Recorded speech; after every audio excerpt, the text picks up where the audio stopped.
Have you ever driven through a small Arizona town after midnight when the desert is silent and the shadows seem to move on their own? Out here, beneath the endless stars, the darkness hides more than just rattlesnakes and coyotes. Some say the roads are haunted by things that never left, that the old mines whisper with voices of the lost, and that strange lights drift through the hills, calling out for someone to follow. Tonight, I'll share 3 terrifying true stories from Arizona's forgotten corners.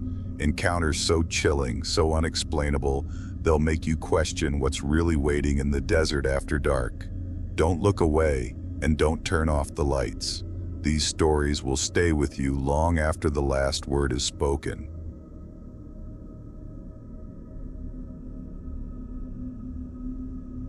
I never thought a simple drive through the Arizona desert would change my life forever. But that's exactly what happened one night, just outside the tiny town of Paulden, along the lonely stretch of Route 89. If you've ever driven that road at night, you know how empty and endless it feels. Just you, the blacktop, and the desert pressing in on all sides. But what happened to me out there?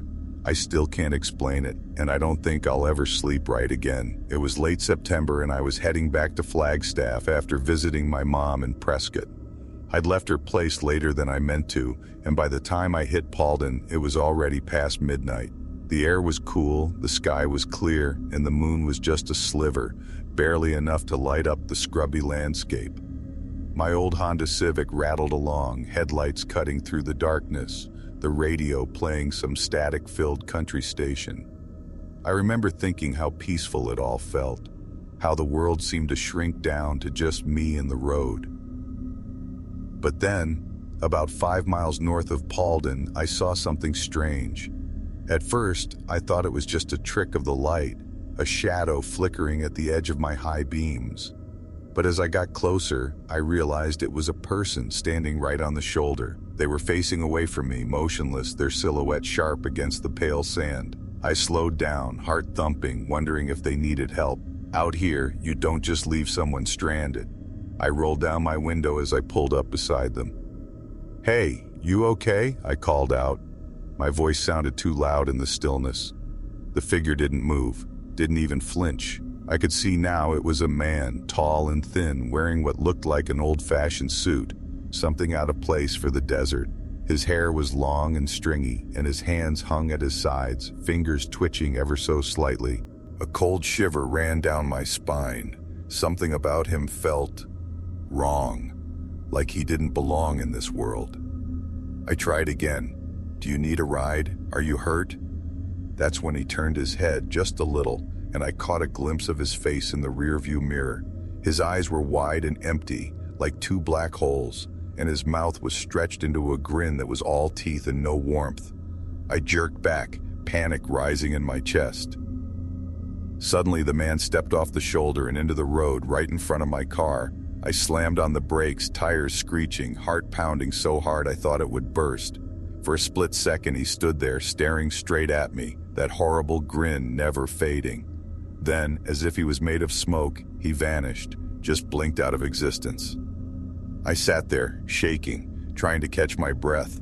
My headlights shone on nothing but empty asphalt. I told myself it was exhaustion, maybe a trick of the shadows, but deep down, I knew what I'd seen was real. I forced myself to keep driving, hands gripping the wheel so tight my knuckles ached. The radio had gone to static, and the only sound was the thump of my heart and the hum of the engine. I kept glancing in the rear view, half expecting to see that grinning face staring back at me. A few miles later, I saw another figure on the side of the road. This time, it was a woman, dressed in a long, tattered dress, her hair hanging over her face. She was standing perfectly still, just like the man before. I didn't slow down. I didn't even look at her. I just pressed the gas and sped past, praying she wouldn't turn to look at me. But as I passed, I heard a whisper, soft, almost lost in the wind. "Don't stop. Don't look back." My skin crawled. I kept my eyes fixed on the road ahead, refusing to check the mirrors. The desert felt alive, like it was watching me, waiting for me to make a mistake.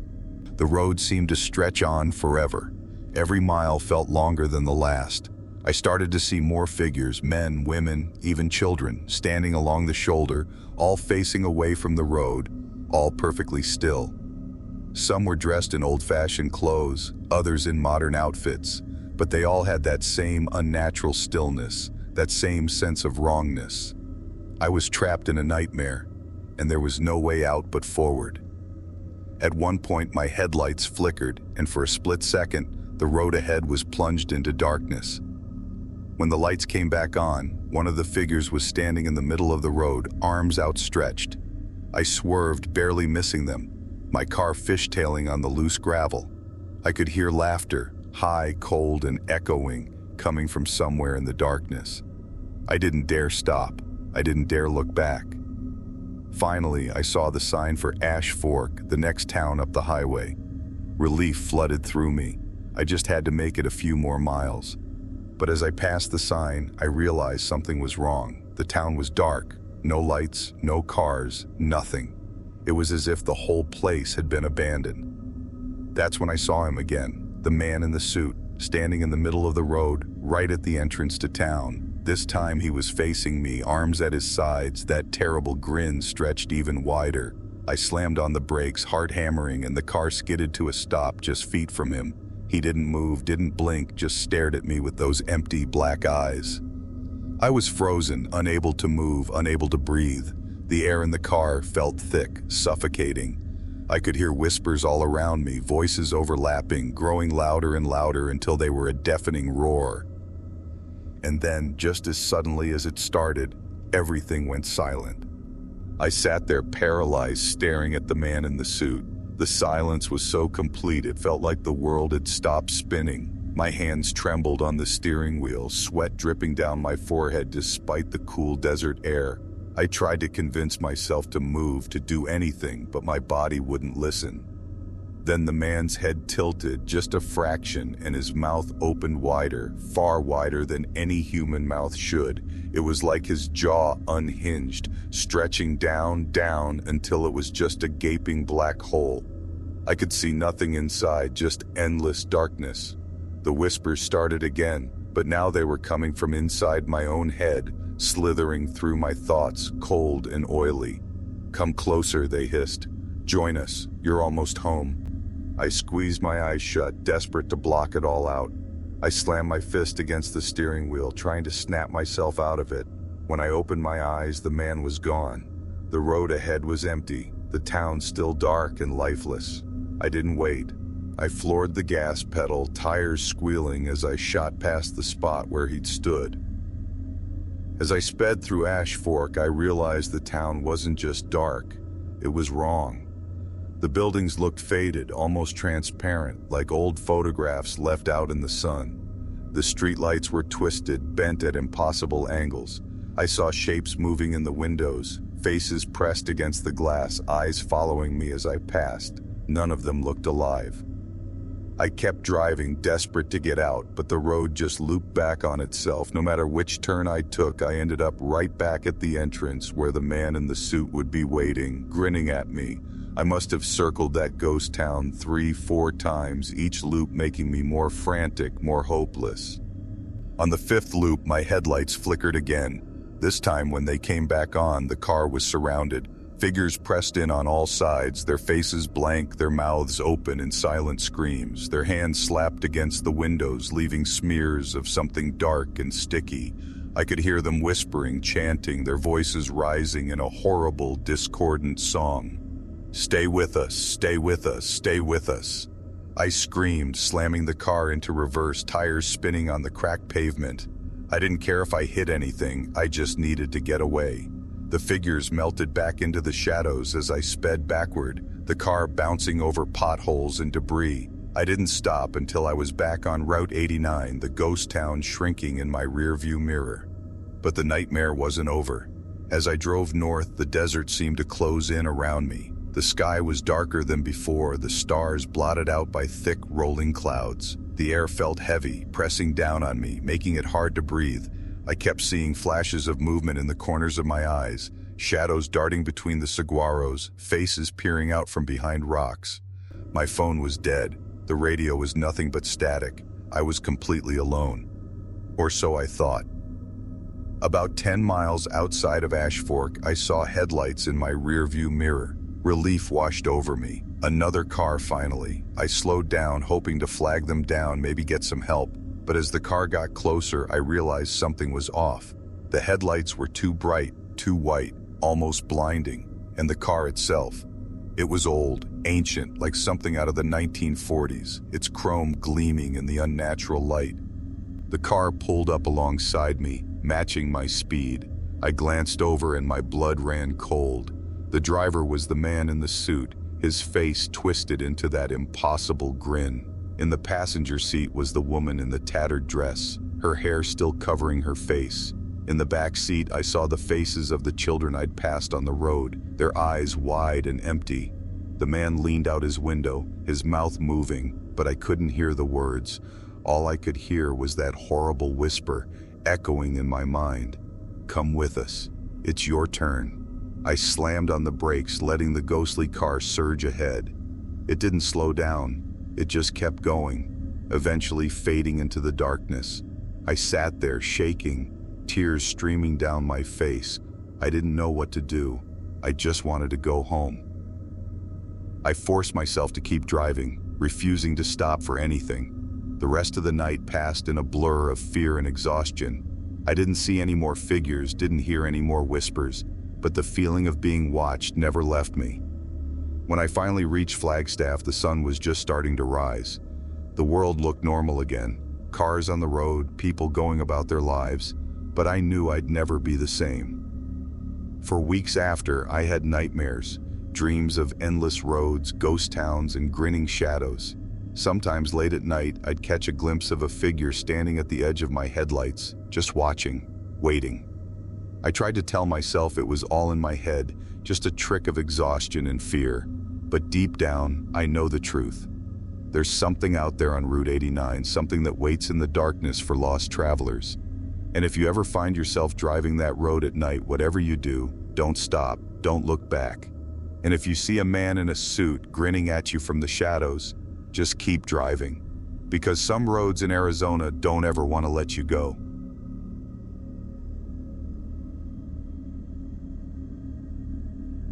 If you've never heard of Chloride, Arizona, you're not alone. It's a tiny, half-forgotten mining town tucked away in the Surbit Mountains, a place where the desert seems to swallow up everything but the ghosts. I never believed in any of that. Ghosts, hauntings, desert legends, until the night I saw the lights. Now I can't even close my eyes without hearing the whispers. It started as a dare. My friend Tyler and I were both students at Mojave Community College, bored out of our minds one Friday night. We'd heard stories about chloride from some of the locals, how the old mines were haunted, how strange lights would float through the hills after midnight, how people sometimes went missing and were never found. Tyler, always the skeptic, laughed it off. "It's just old-timers trying to scare us," he said. "Let's go see for ourselves." So, we loaded up his beat-up Jeep with snacks, flashlights, and a couple of cheap walkie-talkies and headed out into the desert. The drive was long and lonely, the road winding through scrub and rock, the sky so clear you could see every star. By the time we reached Chloride, it was almost 11:30. The town was dead quiet, just a handful of old buildings, a faded general store, and a scattering of trailers. Most of the windows were dark, but a few glowed with the blue light of late-night TV. We parked near the old post office and got out. The air was cool, and the only sound was the crunch of gravel under our boots. Tyler grinned at me, trying to act tough. "Ready to go ghost hunting?" he whispered, his voice echoing off the empty buildings. We started walking toward the hills, following a narrow dirt path that led up to the abandoned mines.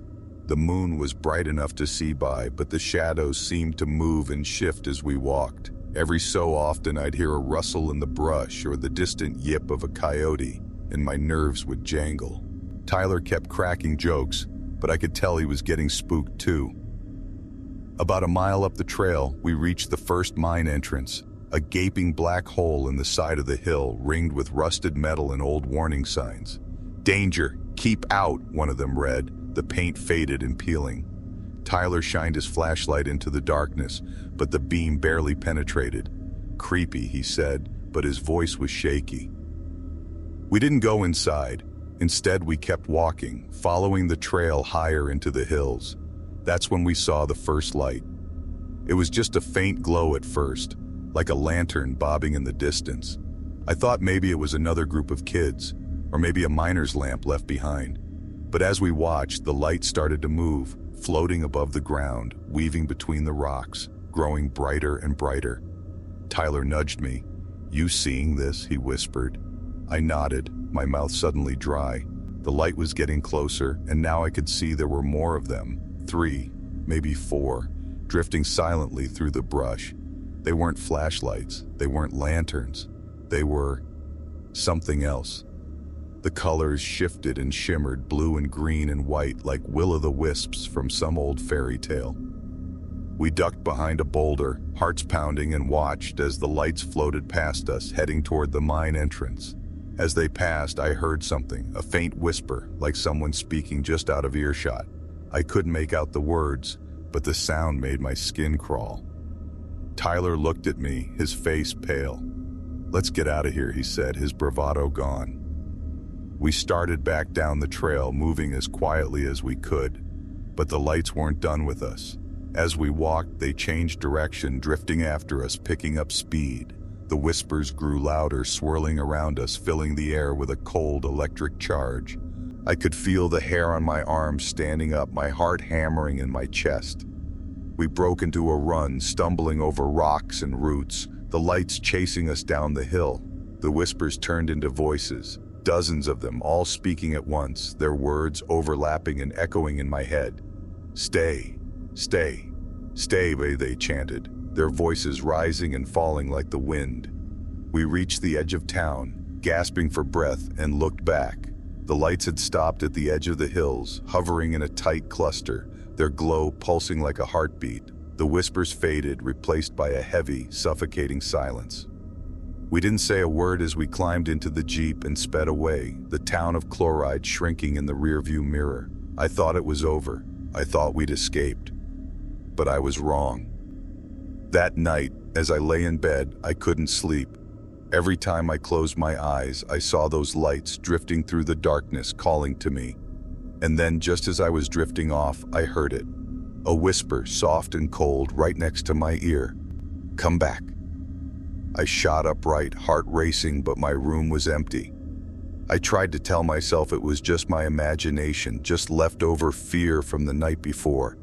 But the next morning, Tyler called me. His voice was shaking. "Did you hear them too?" he asked. I didn't know what to say. All I knew was that the lights weren't done with us, and deep down I was terrified they never would be. The next few days were a blur of anxiety and sleepless nights. Tyler and I tried to act normal, but we both knew something had followed us back from those hills. Every night, the whispers returned, sometimes soft, sometimes so loud I'd wake up gasping, convinced someone was standing right over me. I started seeing flashes of light in the corners of my eyes, even during the day. Tyler said the same thing was happening to him. We tried to talk about it, to make sense of what we'd seen. Tyler kept insisting it was just our minds playing tricks, but I could hear the fear in his voice. "Maybe we breathed in something weird near the mines," he said. "Some kind of gas or mold. That could mess with your head, right?" But I knew it wasn't that. The lights were real. The voices were real. And they wanted something from us. On the third night, things got worse. I was lying in bed, staring at the ceiling, when I saw a faint blue glow seeping in through my window. I sat up, heart pounding, and watched as the light grew brighter, swirling and pulsing like it was alive. The whisper started again, louder than ever, filling the room with icy dread. I tried to move, to get up and run, but I couldn't. It was like something was holding me down, pressing me into the mattress. The light floated closer, passing right through the glass, and hovered over me. I could see shapes inside it, faces, twisted and pale, mouths moving in silent screams. The cold seeped into my bones, and the voices grew sharper, more urgent. Come back, you belong to us."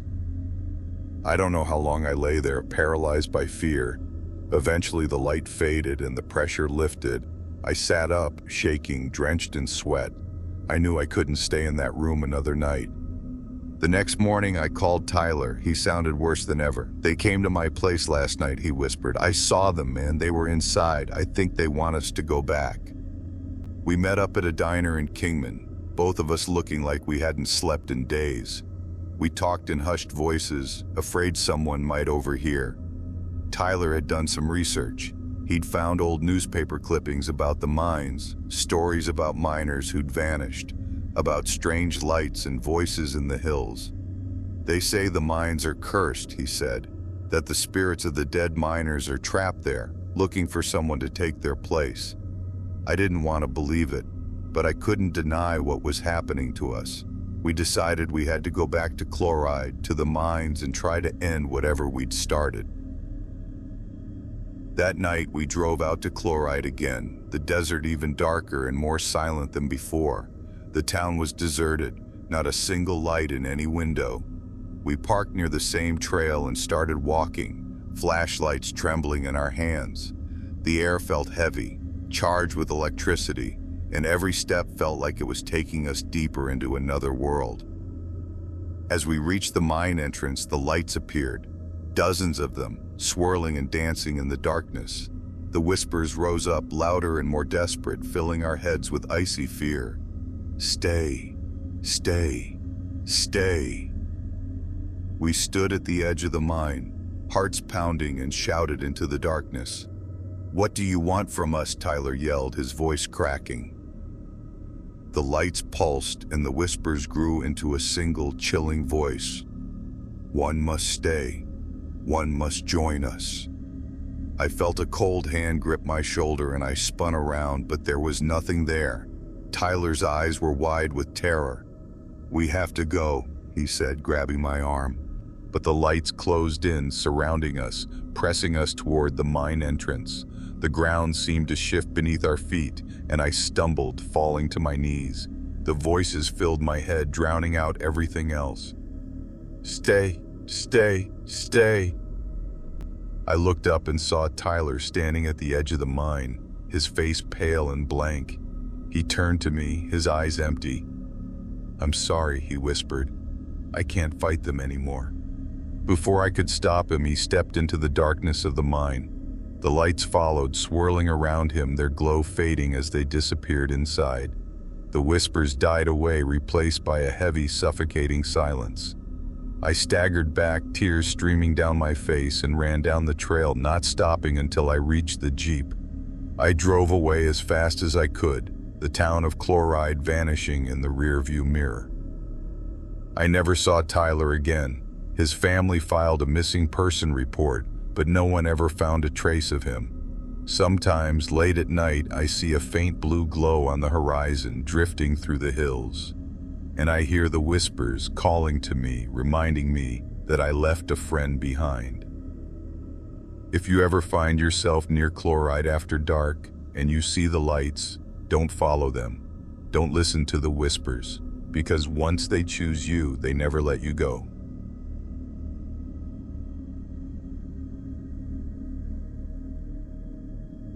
If you've ever driven through Superior, Arizona, you know it's the kind of place that feels stuck in time. Old mining shacks, rusted trucks, and the looming shadow of the copper mines that once made the town famous. My family moved there when I was 12, and I hated every second of it. But nothing could have prepared me for what happened the night I met the lost boy. It was the summer of 2011, and the desert heat was relentless. My parents had just bought a rundown house on the edge of town, right where the dirt roads start to climb into the hills. I didn't have any friends yet, so I spent most evenings wandering the outskirts, exploring the abandoned mining equipment and half-collapsed tunnels that dotted the landscape. My mom always warned me to stay away from the old mines, but I was 12 and bored, and the warnings just made it more tempting.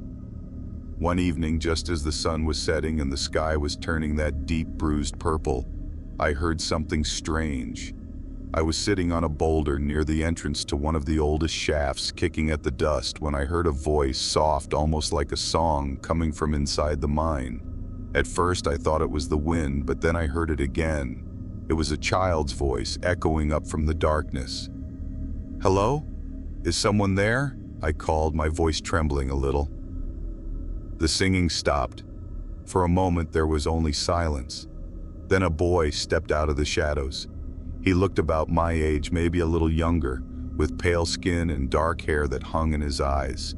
He wore old-fashioned clothes, overalls, and a button-up shirt, both covered in dust. He didn't look scared or lost. In fact, he smiled at me, but there was something off about it. His eyes were too bright, almost glowing in the fading light. "Hi," he said. "Are you here to play?" I hesitated, glancing back at the road. I knew I should leave, but something about him made it hard to move. "What's your name?" I asked. He tilted his head as if trying to remember. "They used to call me Tommy," he said, "but I don't remember much else." I asked where he lived, but he just shrugged. "I live here now, in the mines. It's not so bad. There's lots of friends down there." A cold chill ran through me, even though the air was still warm. I tried to laugh it off. "You mean other kids?" He nodded, but his smile faded. "They don't come out much. They're scared of the dark, but I'm not. I like it down there." I should have left right then, but I was curious and honestly a little lonely. I asked if he wanted to come back to my house, maybe play video games or something. He shook his head. "I can't leave, not until someone takes my place." The words hit me like a punch to the gut. I stared at him, not sure if he was joking, but his face was deadly serious. Suddenly, the air around us grew colder. The shadows seemed to stretch and twist, reaching out from the mouth of the mine. Tommy stepped closer, his eyes locked on mine. "Will you come with me?" he whispered. "It's not so bad. You get used to the dark." I stumbled back, heart pounding. "No, I have to go. My mom's waiting for me." He didn't move, but his smile returned, wider this time, showing too many teeth. "Maybe tomorrow then. I'll be waiting." I ran all the way home, not daring to look back. That night, I barely slept. Every time I closed my eyes, I saw Tommy's glowing eyes and that impossible smile. I tried to tell myself it was just a weird dream, or maybe a prank by some local kid, but deep down I knew it was real. The next day I tried to avoid the mines, but the whole town felt different. People seemed tense, whispering about strange noises and missing pets. My mom told me to stay inside after dark, but I couldn't shake the feeling that someone or something was watching me. That evening, just as the sun dipped below the hills, I heard the singing again. This time it was closer, drifting through my open window. I froze, listening as the voice grew louder, more insistent. Come out, wherever you are." I slammed the window shut and pulled the curtains, but the singing didn't stop. It echoed through the house, bouncing off the walls, filling every room with that eerie, childlike melody. My parents didn't seem to hear it. When I asked if they noticed anything strange, they just looked at me like I was crazy. I spent the night huddled under my blankets, praying for morning. But when the sun finally rose, I found muddy footprints leading from my window to the front door. Small, barefoot prints, dusted with red copper dust. I knew then that Tommy wasn't just a lost boy. He was something else, and he wanted me to join him in the dark. The next day, I tried to act normal, but I couldn't shake the feeling that Tommy was still out there waiting for me. Every time I passed a window, I half expected to see his pale face staring back at me from the shadows. I avoided the mines, avoided the hills, but the singing never really stopped. Sometimes I'd hear it faintly in the wind or echoing from the old pipes in our house.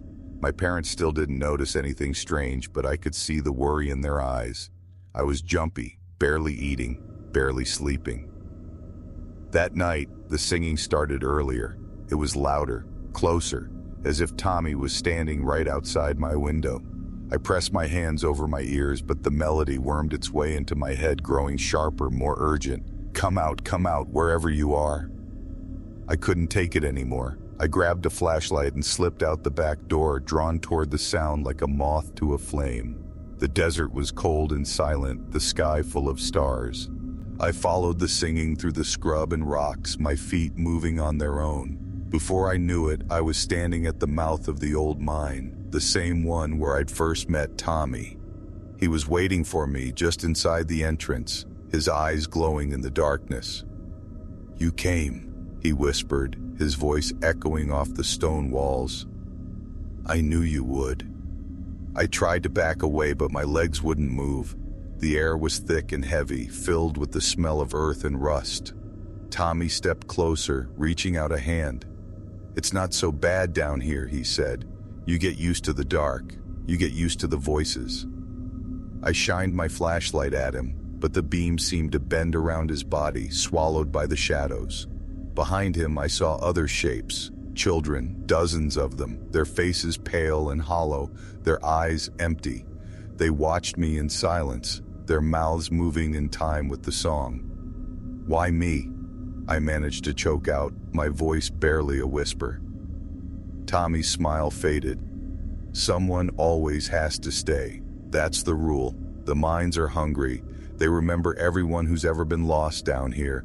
If you come in, you can't leave, unless someone takes your place." I felt tears sting my eyes. "I don't want to stay, I just want to go home." He nodded almost sadly. "I didn't want to stay either, but I've been here a long time. I can't leave until someone else takes my place. Please, I'm so tired." The other children began to sing, their voices rising in a haunting, wordless melody.